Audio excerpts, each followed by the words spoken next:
Boa noite a todos. Boa noite. Sejam bem-vindos a esse centro. Em primeiro lugar, nós vamos fazer uma leitura da Agenda Cristã de... Deixa eu botar meu óculos que ajuda, né? De André Luiz.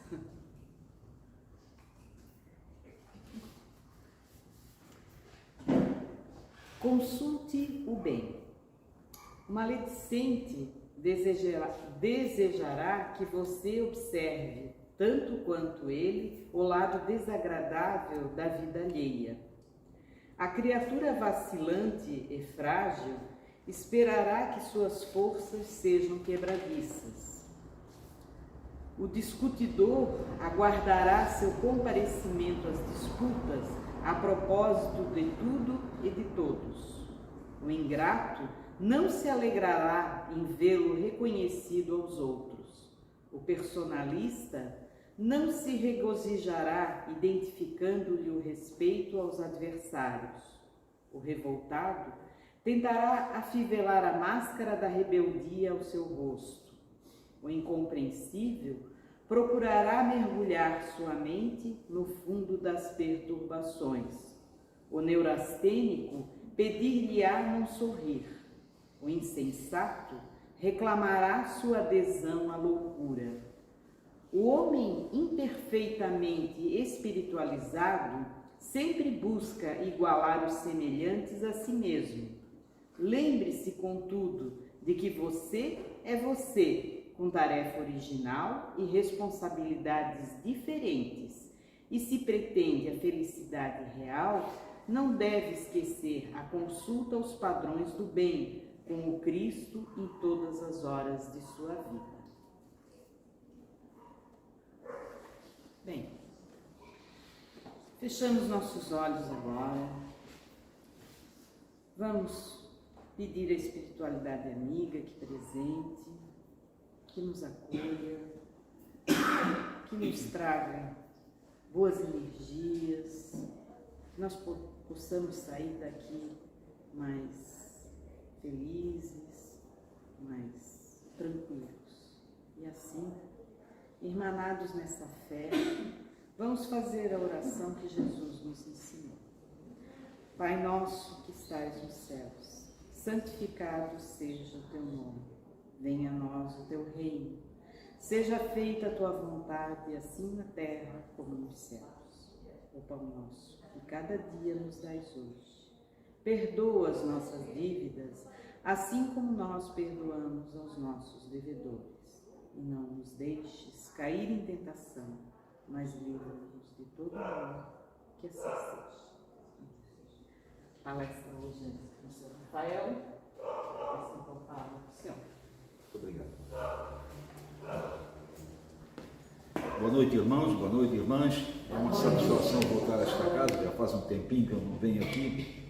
Agradecer a Deus pela oportunidade de estarmos reunidos, agradecer à diretoria da casa pelo convite que me formulou e dizer a eles que sempre que for necessário eu estarei à disposição, moro aqui bem pertinho, não custa vir, moro aqui no Cobração, é muito fácil de vir. E esta casa sempre nos acolheu muito bem. Muito obrigado a vocês que nos convidaram.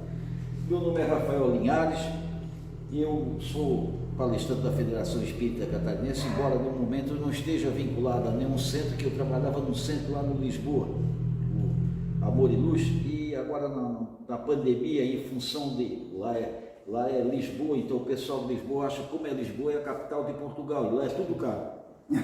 Então veio a salinha com 35 metros quadrados, que era mais ou menos como isso aqui assim, da pilastra para lá, 35 metros quadrados, cobravam R$1.500. Olha, quando deu a pandemia, não ia mais ninguém no centro, ninguém ajudava, colaborava, nós tivemos que fechar a casa porque não tínhamos dinheiro para pagar. Não tinha jeito, nós fazíamos sempre brechó para arrecadar algum dinheirinho, fazer alguma atividade para arrecadar dinheiro, com a pandemia não deu, tivemos que fechar a casa. E aí eu fiquei sempre vinculado em uma casa, mas continuo vinculado à Federação Espírita Catarinense como palestrante. Hoje, graças a Deus, eu estou fazendo a palestra 1043. Então, já faz um tempinho que eu faço palestra. Escolhemos, como hoje, esse mês é o mês de Maria, mês das noivas, mês das mães. Aliás, não é só o mês das mães. Todos os meses do ano são das mães, todos os dias do ano são das mães, Todas as horas da nossa vida pertencem às mães, a nossa própria vida pertence a uma mulher chamada mãe, que é a rainha do lar, como diz, a rainha do universo. A mãe realmente é a rainha do universo. Não é só a mãe de Jesus que é a rainha do universo. Vocês, mães, também são rainha do universo. Vocês fazem parte daquele exército de mulheres que amam seus filhos. Quantas vezes nós vimos um exemplo de um filho cometer uma qualquer anormalidade, ser preso? Quem é que está lá no dia de visita visitando? Não é o pai, não é a avó, não é o avô, não é a tia, não é o irmão, não é a irmã, não, é a mãe. A mãe é sempre aquele ser que, embora o filho tenha cometido uma série de irregularidades, para ela continua um anjo. É por isso que se diz, coração de mãe sempre tem vaga para mais um. Começando, vamos dizer assim, ó, além dos inúmeros ensinamentos que Jesus nos deixou, os apóstolos dele nos forneceram algumas orientações, e essa orientação está em Mateus 19:19, Marcos 10:19 e Lucas 18:20, no Novo Testamento. O que é que diz lá? Amai vosso pai e vossa mãe. Isso foi uma orientação divina, e isso está inclusive no segundo livro do Velho Testamento, em Êxodo, capítulo 20, item 12, que lá também diz que devemos amar o nosso pai e a nossa mãe. Amar o nosso pai e a nossa mãe não é só respeitá-lo, porque muita gente, nós como filho no início, pensam assim, amar é só respeitar, se eu disser qualquer coisa, a gente diz, sim, senhor, já estamos amando. Não, amar o nosso pai é preparar-se para dias mais difíceis, porque enquanto o nosso pai é um jovem, a nossa mãe é uma jovem, tudo vai bem, a saúde vai bem. Quando chega, passa, como eu já passei dos 80, quando a gente passa dos 80 anos, as coisas começam a complicar. É nessa hora que nós precisamos dos nossos filhos. Está na hora deles oferecerem a nós tudo aquilo que nós oferecemos a eles. Não é? O filho, a filha, o neto, o parentesco que for, que derive dessa árvore chamada mãe, nessa hora tem que se preparar para ajudá-lo, para ampará-lo, para orientá-lo, para ensiná-lo, porque quando nós chegamos a uma certa idade, nós já não temos assim um raciocínio muito rápido, muito claro, nós somos meio lentos nas nossas passagens, nós somos meio lentos, temos dificuldade de decidir as coisas, e é nessa hora que nós precisamos da juventude. Então, nessa hora, os nossos filhos, os nossos netos, devem amar a sua mãe. É primordial, porque mãe é um ser que não dá para descrever. Todos nós que estamos aqui dependemos de uma única coisa, de uma mulher ceder o seu útero para que nós viéssemos ao mundo, senão homens e mulheres não estaríamos aqui. Então, veja bem, o que é que acontece? Uma mulher que às vezes tem uma escultura de rainha, uma mulher linda, bonita de corpo, ela vai deixar-se engravidar, dar a oportunidade para um ser humano, um espírito, voltar à Terra, porque é através da reencarnação que nós nos melhoramos, e essa mulher sabe que com aquela gravidez ela pode desformar o seu corpo bonito que tinha, pode engordar muito, pode ter problema, pode ter alguma doença, pode ter qualquer problema, mas não, ela está ali firme, se decide, vou ser mãe, e a maternidade é a grande vitória dela. Então, gente, meus irmãos, companheiros, os homens devemos, eu sempre digo, nós, filhos, deveríamos beijar nossa mãe, não só no dia das mães, não, todos os dias da nossa vida, e beijar, sabe onde? Beijar no pé da mãe. Aí você pode dizer, por que no pé? Porque o primeiro Uber que nós utilizamos para nós ir na farmácia e tomar vacina, ir para a escola, foi as pernas da nossa mãe, ela botou no colo e carregou no colo, era o primeiro Uber nosso, a primeira movimentação, nós não andávamos. Então, os pés da nossa mãe as pernas são membros sagrados. Foi eles que nos oportunizaram de nós vermos a natureza, vermos os passarinhos, vermos a beleza do universo. Foi através desta mulher, muitas vezes chorando de dor, doente, mas leva o seu filho para tomar vacina, leva o seu filho para a escola. A mãe em si é uma médica, que quando o filho fica doente, ela fica preocupada, dá um chazinho. Quando ele não sabe escrever, ela é a professora. Quando ele não tem meio de locomoção, ela é o táxi. Então veja, a nossa mãe ela multiplica ela se prepara. Não é que os pais também não têm o seu valor. Claro, sem o esperma masculino não tem, ninguém vem, né? Mas o esperma é colocado ali e a mulher vai esperar 9 meses gerando aquele filho. Vai esperar 9 meses que venha um ser 100% que seja um ser perfeito. E muitas vezes nós precisamos reencarnar com alguns problemas físicos e essa mãe vai amar, vai adorar. Aí você pode dizer, mas veja bem, tem mãe que tem raiva do filho desde pequenininho. Isso não é tão desnatural, não. Isso acontece com frequência. Por quê? Porque nós viemos debaixo do mesmo teto, escolha nossa. Não vamos pensar assim, nós para nascermos, tem gente que pensa assim, Deus pega o espírito superior, bota um paraquedas, amarra o cidadão, o espírito pela barriga, isso vai, meu filho, aonde o vento soprar, tu cai lá. Não.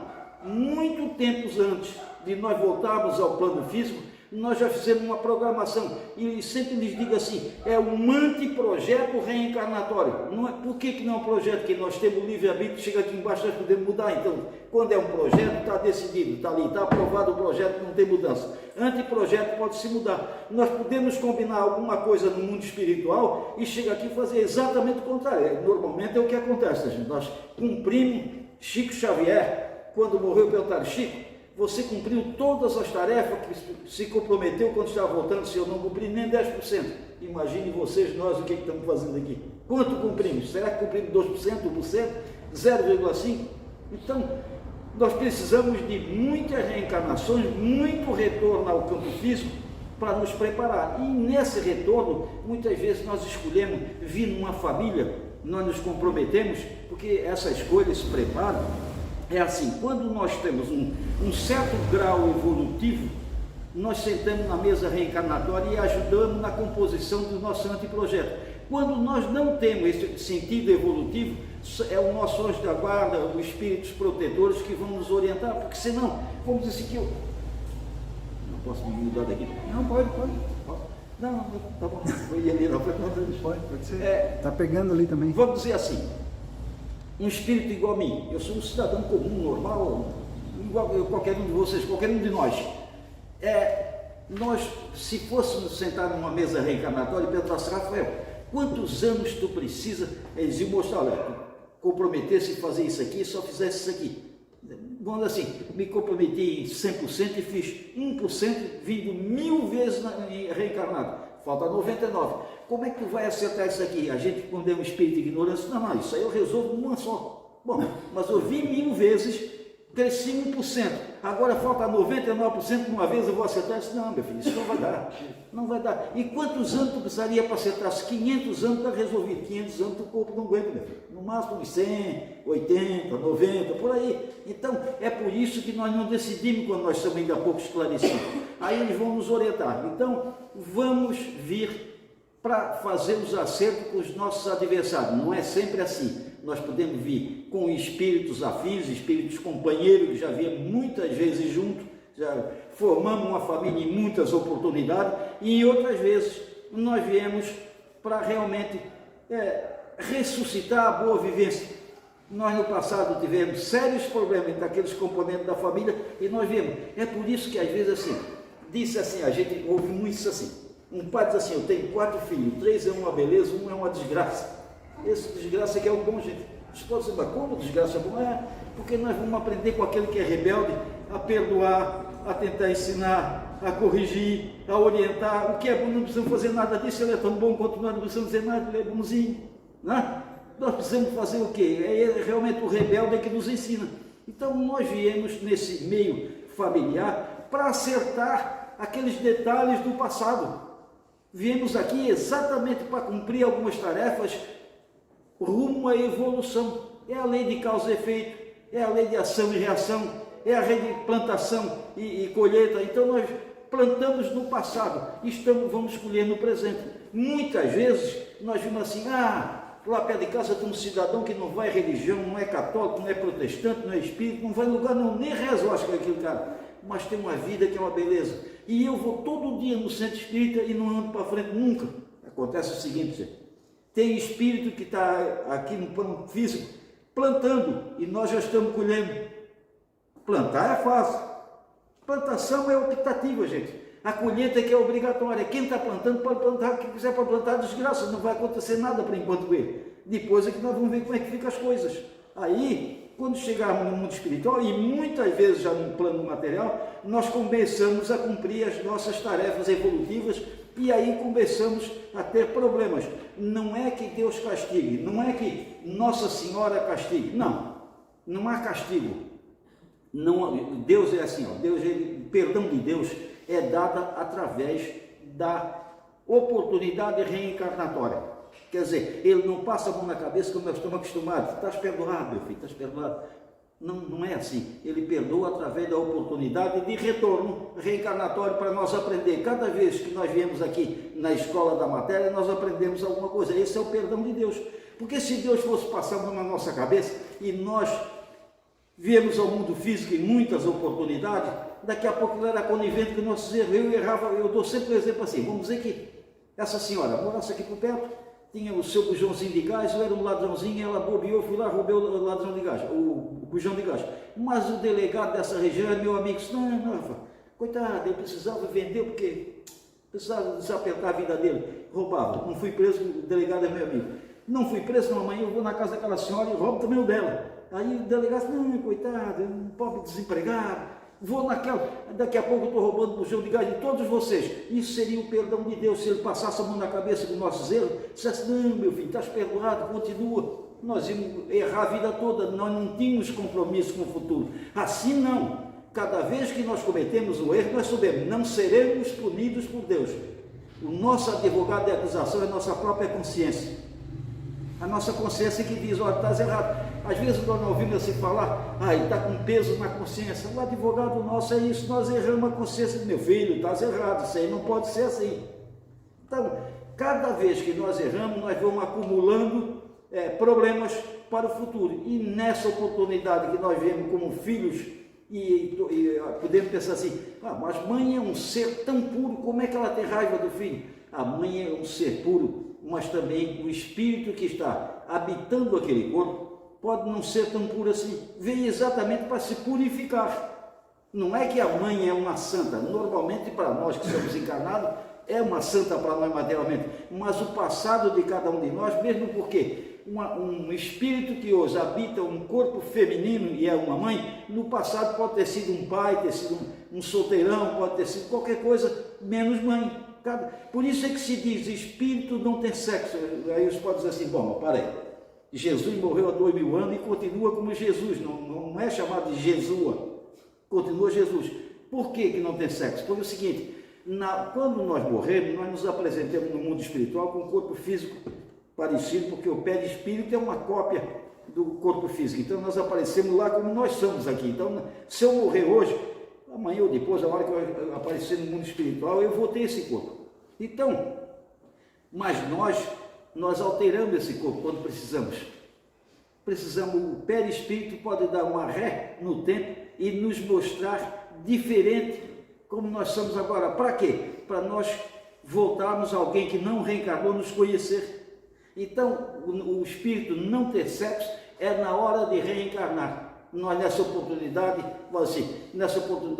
o espírito, eu como espírito, estou habitando um corpo masculino. Na próxima eu posso vir num corpo feminino. Qualquer um de nós pode, ou uma mulher pode vir num corpo masculino. Depende da necessidade de cada um. Muitas vezes nós vemos 10, 20, 50 vezes como homem, mas precisamos e necessitamos experimentar a dor da maternidade. Aí vemos como mãe, que é uma coisa natural, não é depressivo para ninguém, mesmo porque se nós formos colocar ponto a ponto, as mulheres são muito superiores a nós que somos homens. São elas que trazem e que fazem a humanidade crescer. São elas que cuidam dos doentes. São elas que são a maioria das professoras. Gente, são elas que são a mãe das mães. Então as mulheres são qualquer coisa de extraordinário. Precisa se valorizar, né? Porque a gente, não é que a mulher não se valorize, mas hoje a gente vê assim, ainda essa semana eu vi uma senhora, uma moça, dizendo, eu não gosto que homem que abra a porta para a mulher, porque aí ele está dando uma demonstração de superioridade do gênero. Isso é delicadeza. Para mim é delicadeza. Eu não sei se aqui tem alguma senhora que não gosta quando o marido abre a porta, pode ser que não goste, mas para mim isso é educação, é delicadeza, é respeito pela mulher, que às vezes pode ter dificuldade de se locomover. Eu acho que é natural o homem abrir. Eu abria no meu tempo, que eu era jovem, isso já faz uma barbaridade de tempo. Gentileza não tem sexo, né? Hein? Gentileza não tem sexo. Não, gentileza não tem sexo. Naquela época, quando a gente estava no mundo, que embarcava uma menina, uma moça, não interessa que fosse pequena, a gente levantava e dava lugar, sabe por quê? Porque alguém do sexo feminino merecia o nosso respeito. Hoje, eles são capazes de fazer que estão dormindo com uma senhora com uma criança no colo, eles não dão lugar. Então, mas por quê, gente? Porque, olha aqui, ó, você, para ser respeitado, tem que fazer se respeitar. Isso não tenha dúvida. Não tenho dúvida disso. Nós, as mulheres, temos que fazer se respeitar. A gente não é crítica a vocês, não, mas vejam bem, hoje a gente vê numa praia, os homens continuam de calção, assim, bermuda. Veja como é que as mulheres andam aí. Aí diz assim, os homens são tarados. Não. Não é questão de tarado. É porque as coisas estão um pouco disformes, tá? Os homens não andam assim. Tem homem que anda de sunga, mas é meio raro, né? Mas normalmente anda de calção, de bermuda ou qualquer coisa. Nós, para ser respeitados, temos que respeitar, temos que nos fazer respeitar. Cada um de nós vai conseguir se colocar no pedestal que nós merecemos. Se nós cometermos erros, ninguém vai nos respeitar. Então nós precisamos nos melhorar, nós temos que ir para dentro de nós fazer uma autocrítica, fazer uma reforma íntima. A reforma íntima é olhar para dentro de nós e ver o que é que precisamos melhorar. Estamos errados? Estamos errados. É natural que nós erramos. Jesus disse que atire a primeira pedra que estiver sem pecado. Quer dizer, será que nós não temos nenhum erro? Temos. Não podemos atirar pedra de ninguém, temos que respeitá-las e para respeitar temos que nos respeitar. Bom, mas por que nós escolhemos falar sobre as mães hoje? Porque, como eu disse, é o mês de Maria, o mês das noivas, o mês das mães, é um mês que, vamos dizer assim, é o mês da bandeira branca. É um mês em que nós hasteamos para todos os lados que a gente olhar, tem uma bandeira de amor, uma bandeira branca, uma bandeira de convicção de que nós estamos bem orientados pelas nossas mães. Quantas vezes nós não respeitamos a mãe, porque quando nós vamos sair, a mãe pergunta assim, onde tu vais? Com quem tu vais e que hora tu volta? No meu tempo era assim, hoje não sei se é, eu acho que não. No nosso tempo era assim, nós não gostávamos, como a mãe cobra. Mas quando nós crescemos, nós podemos dizer aos quatro cantos do mundo, nós não cometemos nenhum erro mais prejudicial à sociedade, que a nossa mãe era muito dura.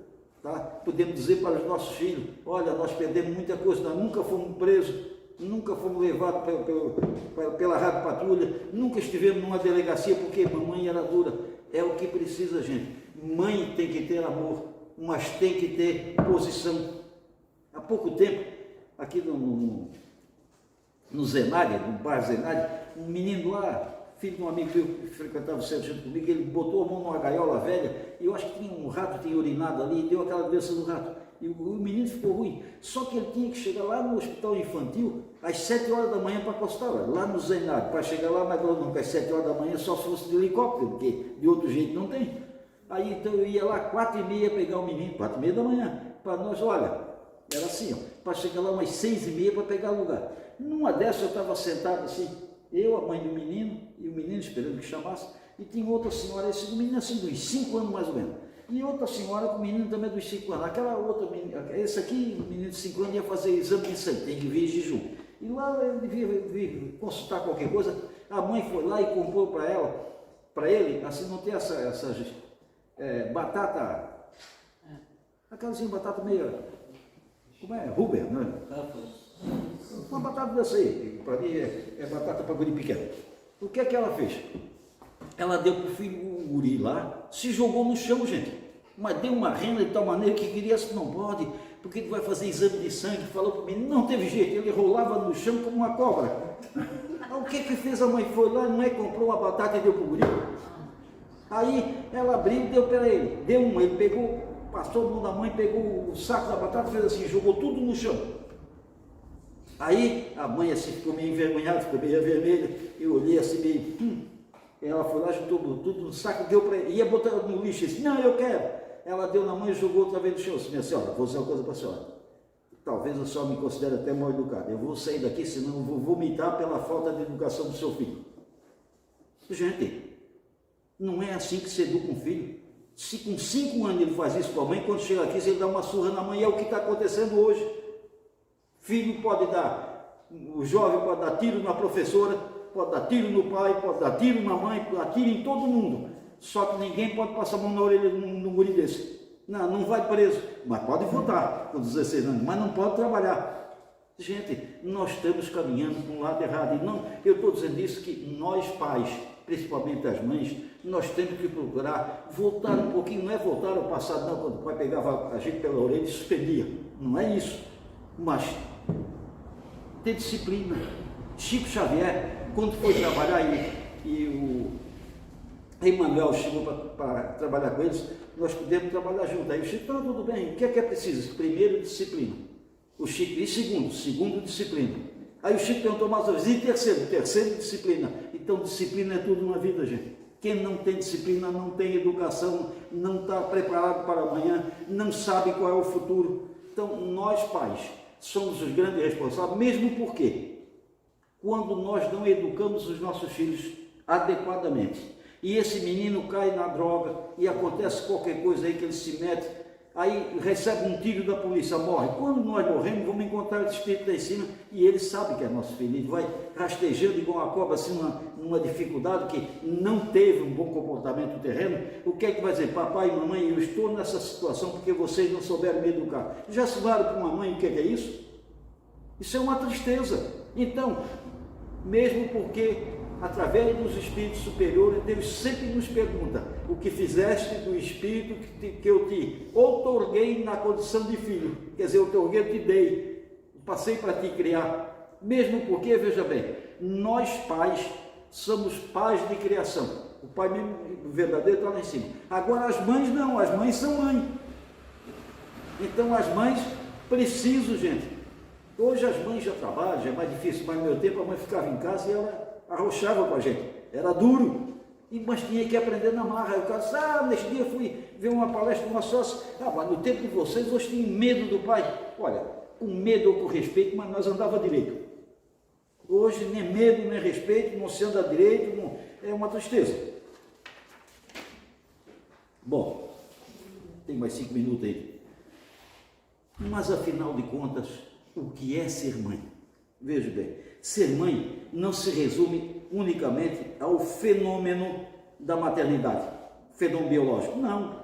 Ser mãe é possuir todos os predicados, todas as qualidades que um ser humano pode ter. Tem defeito? Claro que tem, mas as virtudes são muito superiores e prevalece sobre todos os defeitos dessa mãe, a virtude. Só o fato de admitir e de aceitar, trazer ao mundo 1, 2 ou 3, antigamente era 18, 12, hoje é mais menos, porque não dá para sustentar uma turma desse tamanho, que as coisas estão muito caras. Mas hoje que um casal que tem 2 ou 3 filhos, gente, essa mãe é corresponsável com Maria de Nazaré pela administração de um exército de crianças que prevalecerão, esses que são bons e que são bem educados, sobre o mal educado.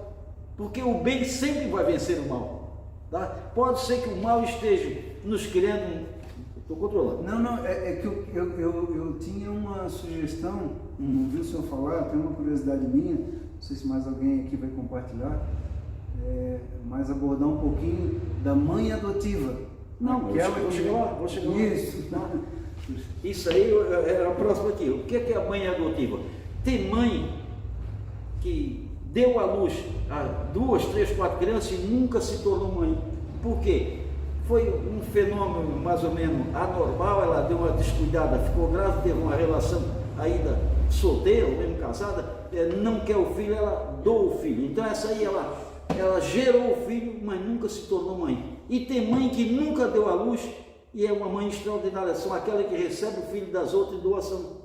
Porque mãe não é só que gera, não. Mãe é aquela que cria, é aquele casal que dispensa toda a atenção para os seus filhos adotivos, mesmo sabendo que aquele sangue não é o sangue deles, mas partindo do princípio, como disse Jesus, que todos somos irmãos. Todos nós somos irmãos, independente de nós ser preto, branco, chinês, japonês ou a raça que for, nós todos somos filhos de um único Pai. E na hora de nós prestarmos conta, nós vamos nos apresentar como? Como seres humanos desencarnados, como espíritos. E aí não tem cor, não tem diploma, não tem nada. Lá no mundo espiritual não existe doutores, né? Lá chama-se irmão, todos somos iguais, todos somos irmãos. Nós temos um exemplo do nosso André Luiz, que quando chegou no mundo espiritual, se apresentou no nosso lar, já querendo ser médico. Calma, você era médico na Terra, que tem que aprender muito. Primeiro você vai dar uma limpadinha no chão e o vomito das pessoas que chegam aqui com problema, porque uma coisa é certa, gente. Nós podemos pensar que quando nós vamos para o mundo espiritual, nós já viramos ou santo ou demônio. Não viramos nem santo nem demônio, nós somos a mesma pessoa que éramos aqui na Terra. Se nós somos falador, eu como falo alto, chegando lá em cima, eu vou tentar falar alto, e vou fazer assim para mim, baixo um pouquinho. Não é para falar alto lá em cima. A senhora podia pedir para falar alto, mas lá em cima não. Então nós chegamos no mundo espiritual na condição de necessitados. Então nós somos necessitados. E toda mãe que cria o filho dos outros, que é uma mãe adotiva, essa é uma mãe especial. Por quê? Ela não teve, ou ela, ou o marido, não tiveram oportunidade de gerar um filho, mas tiveram um coração que gerou amor para aquele filho da outra mãe. Isso é extraordinário. Isso é de bater palma para a mãe que cria o filho dos outros. E cria com muito amor e com toda a dedicação. Conta a história da tua avó. Conta a história da tua avó. A minha avó. Foi a tua mãe. A minha avó nunca teve filho. Aí pegou o meu avô verdadeiro, o pai da minha mãe mesmo. Ele morreu cedo e a minha avó, por parte de mãe, ficou viúva e naquela época ela não podia sustentar, eu acho que eram uns 8 ou 10 filhos. Aí deu cada filho para o padrinho. Tá? Então a minha mãe era afilhada do meu avô. Tá? Aí meu avô criou ela. E aí nós morávamos aqui em Florianópolis. Na época tinha 2 partidos políticos. Eu não falo em política não, mas tem que falar nisso aí para você saber. Tinha 2 partidos políticos naquela época, era o PSD e o UDN. E tinha o PTB, que era o fiel da balança, né? E o meu avô e meu pai eram o PSD, e quem ganhou foi a UDN. Eles trabalhavam no departamento de estrada de rodagem de Florianópolis. Em 1942, vocês imaginem, eles foram transferidos lá para a Serra do Moura, ali perto de Brusque, entre São João Batista e Brusque. Então, hoje é um sítio, imagine, em 1942. E aí, eu tinha nascido e a minha mãe morava ali na prainha. Quem vai para o Saco de Monte, que vai para o aeroporto. E a minha avó foi embora com meu avô, fui na frente, depois meu pai e a mãe foi, disse que eu chorava dia e noite. Aí a mãe entrou em contato, mandava uma carta, naquela época tinha que botar a carta no ano, porque não tinha correio, não tinha telefone, não tinha nada. Botou a carta no ano, levou uns 3 dias para chegar lá, até que chegou, a minha avó veio aqui. Diz a minha mãe que quando eu vi a minha avó, me abracei nela, não chorei mais nem um pouquinho. O que a minha avó fez? Me levou para morar com eles. Eu fui criado pela minha avó em função disso. Veja bem, com 6 meses, a pessoa, o espírito já precisava daquele colo amigo. E olha, o colo da minha mãe era uma mulher grandona, a minha avó era mirradinha, era pequenininha, bem magrinha. Quer dizer, entre um e outro, o calor da minha mãe devia ser muito superior, mas eu escolhi talvez um corpinho menos que veio de outro mundo junto comigo. Então essa é a história de como nós nos agregamos. Me dá mais um minutinho? É que falar sobre a mãe é um troço difícil, porque tem muito que falar. Tem muito que falar. A mãe é uma coisa tão extraordinária que é a mesma coisa definir Jesus, definir Maria de Nazaré. É tão difícil que a gente não tem nem palavra para definir o que é ser uma mãe. Olha, ser uma mãe é ser uma bandeira branca num mastro da concordância, do amor ao próximo, de proteção aos filhos. Todas essas virtudes compõem o mastro. E lá em cima, tremulando com muito amor, está a bandeira branca chamada mãe. Isso não tem dúvida disso. Bom, como nossos braços são pequenos para abraçarmos todas as mães dos diversas moradas da casa do nosso Pai, porque Jesus disse, há muitas moradas na casa do meu Pai. Ele não disse que na casa do meu Pai tem céu, inferno e purgatório. Não, ele disse que há muitas moradas. Então, o que são as muitas moradas? São os planos espirituais onde nós vamos habitar de acordo com a nossa evolução. Tá? São andares desse edifício divino. Então, casa do nosso pai, e como na atual situação, muitos de nós não temos mais presente conosco a nossa mãe, ela já voltou para o plano espiritual, que ela receba dos seus filhos, e tenho recebido no dia 14, e recebo por toda a sua vida, o abraço fraternal, mesmo que nós não tenhamos nem um tostão no bolso para dar, porque Ana Jarvis, uma americana que criou o Dia das Mães, ela perdeu a mãe dela e ficou muito triste, muito apavorada que perdeu a mãe, era o único parente que ela tinha, e ela chorou muito. Então ela foi falar com a classe política, o município, no estado e depois nos países, para criar um dia em homenagem à mãe. Ela queria homenagear a mãe dela, mas essa homenagem que ela queria dar é que nesse dia mesmo aqueles filhos mais rudes abraçassem a sua mãe. Seria um abraço fraternal no universo todo. O que é que fizeram os comerciantes? Disseram que o bom é dar presente material, porque eles iam faturar. Ficou muito triste. Então, como nós não podemos, ou não temos, vamos dizer, muitos não têm dinheiro para dar, abrace as suas mães, que isso é o melhor presente, que é beija, mas aperte bem, diga assim, bem lá no ouvidinho, mamãe, eu te amo, nem que seja uma vez por ano, mas diga nesse dia, para ela saber o seguinte, eu tenho alguém que me respeita e que me quer bem. Isso é muito bom para o coração de uma mãe. O nosso abraço a todas as mães aqui presentes, e mesmo o nosso abraço àquelas que por qualquer motivo não conseguiram chegar aqui. Que Deus as proteja, hoje e sempre, e que permita que no jardim das nossas existências nunca falte uma rosa chamada mãe. Que o seu perfume de mãe é diferente. O perfume de uma mãe exale nas nossas narinas. Que aquelas mãos carinhosas transmitem fluidos regeneradores e nos oriente qual o caminho. Uma mãe é sempre um guia. Uma mãe é sempre um navio ou um barco que sai de um porto sozinho e vai pegando passageiro pelo caminho, e esse passageiro a conduz até um porto seguro. Mães, nos cumprimento, que Deus as proteja e que vocês tenham a oportunidade de voltar em muitas oportunidades à terra e saibam agregar cada vez mais a população, para que nós tenhamos não um planeta de degradação, mas um planeta de amor e de compreensão. Muito obrigado.